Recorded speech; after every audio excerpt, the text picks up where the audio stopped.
So Sony had an amazing start of 2021. They introduced two great lenses. Actually, my favorite lens is 35-1.4 G Master and A7IV 1.2 G Master.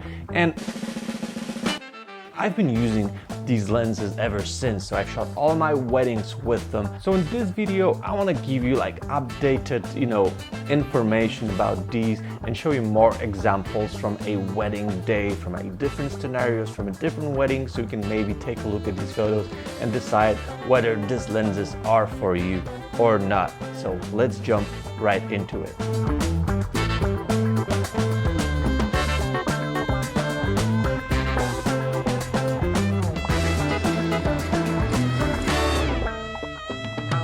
Hello everyone, my name is Magic. I'm a wedding photographer, Sony Europe ambassador, father of 4 children. Welcome to this YouTube channel, the channel that I talk about weddings, photography and gear. Consider subscribing if you're into any of these topics, and follow me on Instagram to see the photos that I took with all that gear and watch some stories to see some behind the scenes of the stuff I do. Okay, so 35 G Master and A7IV G Master. With these two lenses, Sony definitely showed us what is their focus in terms of a glass. Both of these lenses have this compact form factor. 35-1.4 GM is way smaller than the previous 35 size 1.4 lens, and A7IV G Master 1.2 is basically the same size as A7IV 1.4 size lens. So they made these lenses more compact. They have the same build, so we have the focusing ring that can be set to auto, and also for filmmakers that focusing ring can go smooth when you turn the click thing off. And then we have a custom buttons on these lenses that can be set in the menu. Both of these lenses are extremely sharp, and both of these lenses are equipped with linear motors that makes the autofocus go really fast. So that's all stuff we knew from all the reviews that are out there. You can watch the full reviews on my channel, but there are certain things that we did not know back then, and from the technical aspects I found too that were sort of unlocked in these lenses with the new bodies that came later on, so Sony A1 and A7IV. So it's Sony A1 that was introduced in the beginning of the year. It's the camera that can shoot 30 frames per second, but not all of the lenses can focus that fast to keep up with 30 frames per second, shoot burst rate. So that is something that these lenses can do. There's a list of lenses, and both previous top of the line 35 size Distagon and 50 size Distagon cannot shoot 30 frames per second with A1. And all these new G Masters can do it. I can definitely see, maybe not wedding photographers, but different photographers, buying A1 for that 30 frames per second. And then if you want to actually use that 30 frames per second, you have to equip yourself with a lens that can do it as well. So 35 G Master and A7IV G Masters both can do it. And then the second feature that was kind of, software unlock in A7IV is a focus breathing compensation.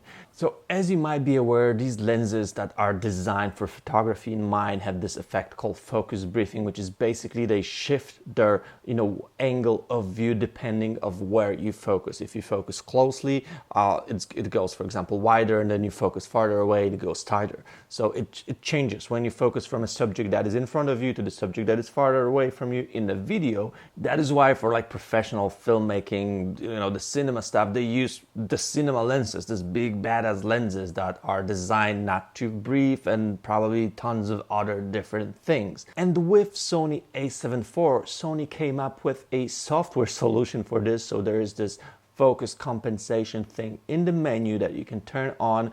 You have to be switched to the video mode, and you have to go to lens compensation, breathing compensation, and then ta-da, now you have no breathing. So what the camera actually does, it knows how the lens breathes. It communicates how it's focusing and just compensating by probably cropping the image, and it works like a charm.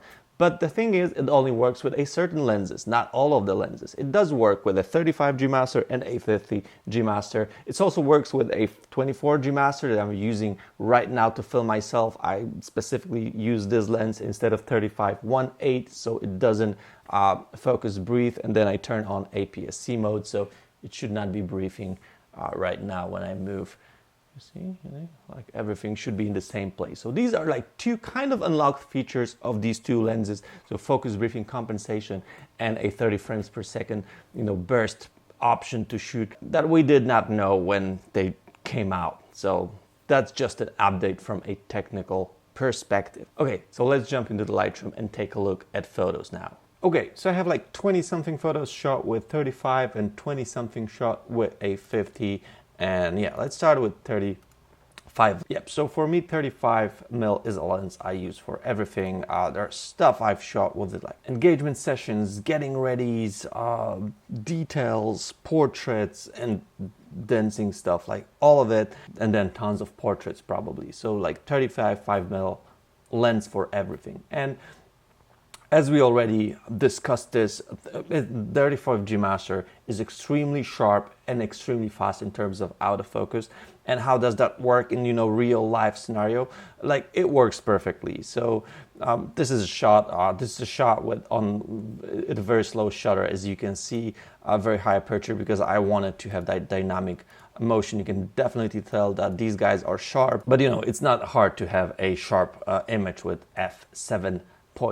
So there's another photo also from an engagement session, and there was a sequence that I asked her to jump on his back and I focused on him. I was shooting this one with 8.1, so I tracked his face, and I was shooting with 1.4, so very very shallow depth of field, and like every photo is like sharp on straight on his face. So definitely it does perform in the action.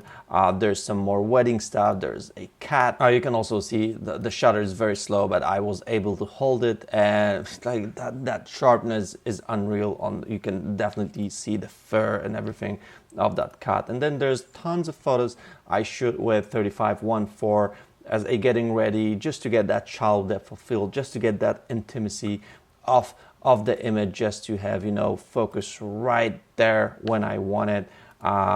One more just to show you how sharp it is and how well it just performs, and like you can just shoot it wide open all the time. Then there are a few frames shot. This is boys getting ready. I use different aperture just to get more of them in focus, but then again you can clearly see that this lens is always as sharp as it should be. There's some more funky photos coming. So there's detail shot here. So even with a lens like this, you can easily shoot details. Like this is very beautiful detail of a rings. You can see I focused on their rings, and you can get really close with this lens and make a close-up like this. So it works perfectly here.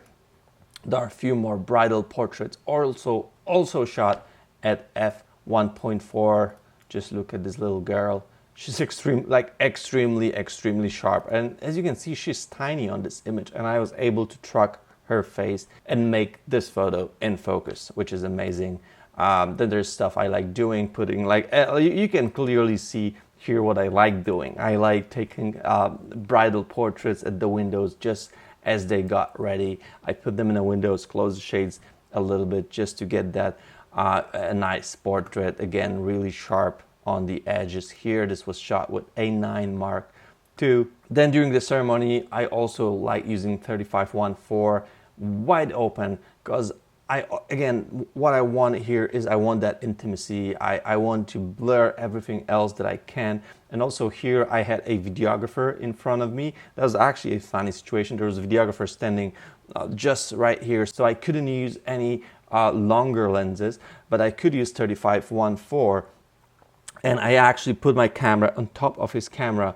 I was shooting a 1 in this situation. I turned on the silent shutter so I wouldn't disturb his microphones and anything, and I just shot a whole series like this, kind of standing, like this over the tripod and a camera. And I've again, real-time tracking AF, just performs as it's supposed to perform. Look at, it's sharp exactly where it's supposed to be sharp. The same situation here when they exit, there's tons of this confettis, floating. And as soon as I could catch them and see, them coming out of the church, I locked the focus, like real-time tracking AF, this again A1, on her face, and I was making sure that even if something will just, block the view, like here, the confetti on his face, I know it's gonna be sharp as it's supposed to be sharp. So she's perfectly sharp. And similar situation here, dance floor, the same couple, locked focus on the bride, they're dancing, and I don't care what's happening, I can focus on my framing and I know it's gonna be sharp. Even if it's darker, and this is shot with older camera, this is with A7R3, so there is no real-time tracking out of focus, but still there's eye out of focus, and f2 here, still extremely sharp and exactly what is supposed to be. So out of focus and sharpness, I can clearly confirm that it's working. Here, more dynamic shot. So this 100th of a second, as you can see here on the top left, the ISO is 2000 f1.8. So I still was shooting at quite shallow depth of field, and I locked on the bride. And when she was moving, I was still able to get her sharp, and everything else sort of blurred.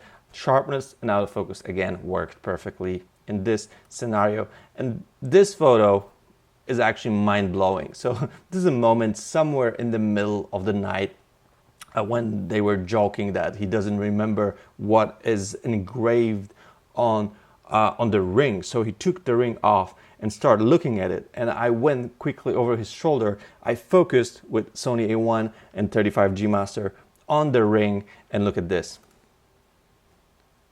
Come on, it's sharp. It focused exactly the letters, the numbers that are engraved here. And like this is extreme example of how well this lens is performing here with Sony A1. As you can see, it was quite dark, so ISO 6400, f1.4, amazing stuff. And then I use this lens obviously for portraits. In these scenarios, I try to open, the aperture to get the nice blur, or maybe here in harsh light, I was shooting f6. This is again wide open, almost wide open.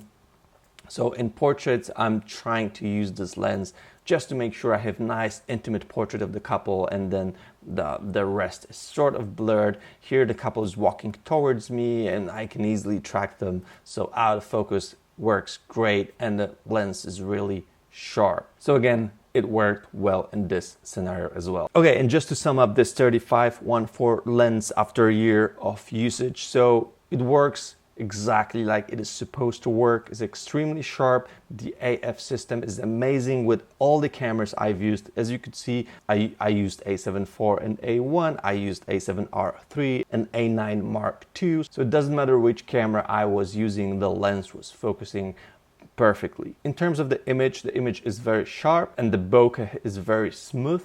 It's not a crazy bokeh. So the bokeh doesn't have like much of a weird character that some of us like in the background, but it's definitely not distracting. Now let's move to A50G Master. So this is the first portrait I've shot with it during the testing of this lens. You might see this one in a full review, and also, by the way, so this is the before.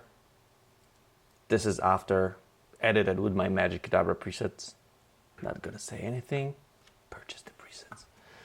So this is what I got this lens for, a portrait like this. This one isn't even shot at 1.2, it's 1.6, but look at how amazing it is. This is an example of a similar shot like 2 weeks ago, I think. This is at 1.2. Look how the focus is just falling off to the blurriness. This is what the lens is for. But then I also use it to a similar stuff that I use my 35 for, because I always have these two lenses on me. So 35 on one side, 50 on one side. So I'm doing this, the getting ready stuff that you've seen before. This is the same bride, the same moment. But then I use 50 to get even closer, to get even more intimate kind of getting ready moments happening. So this is one of the examples. This is the second example. I use this lens at 1.2, getting really close to get as shallow depth of field I can.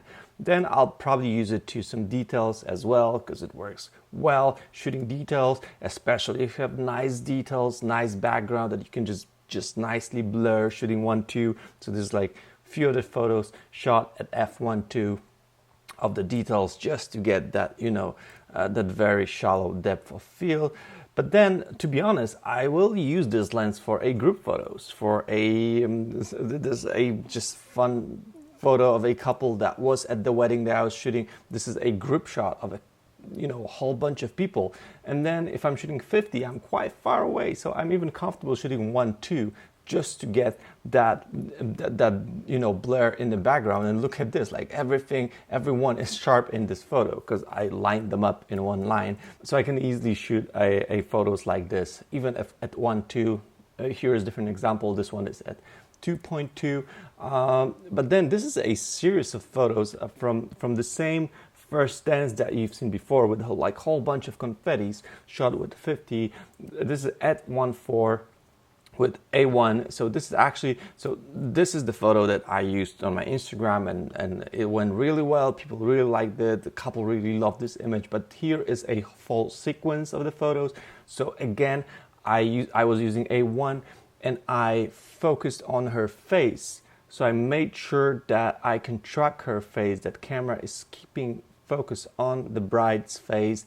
And then when the confetti went off and they started moving, the camera kept focus on her even at that shallow depth of field. It was quite dark, as you can see. The ISO is at 5000. I was using here fast shutter speed, so there's 1/1800th of a second because I wanted to freeze those confettis. But yeah, it worked perfectly well. Then in the portraits, I love shooting those vertical portraits to get that isolation. Even couple walking towards me or standing or kissing. This is the same shoot, the same couple, getting that nice blur effect of f1.2.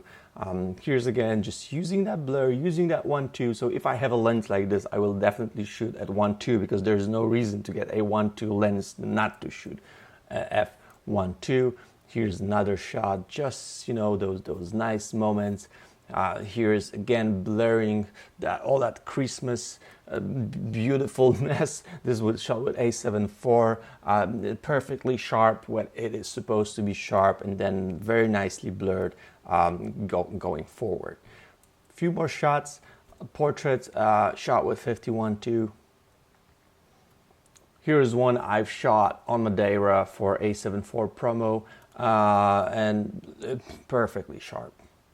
Like even shot at f1.2, just look at that, all that details on the dress, and like you could see the individual pieces of her on her and him, like works really well. And then one of my favorite shots shot with this lens when I was doing bokeh panorama using 51.2. There's a video on my channel about that, so you can check this out.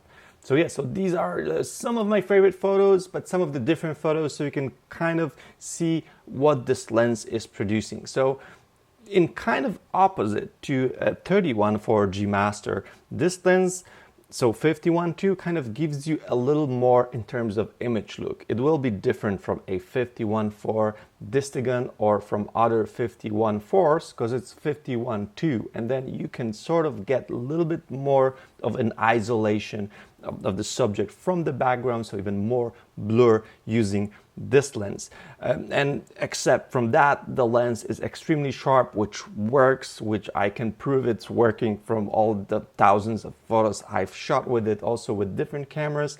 And then the autofocus works perfectly, even in like the dynamic situation, like that first dance example that I've shot almost wide open with this lens. So kind of year after, I'm still using these lenses, and I'll be using them in the next season because they are perfect for me. They are perfect for my work. I can rely on them. I can rely on them being sharp.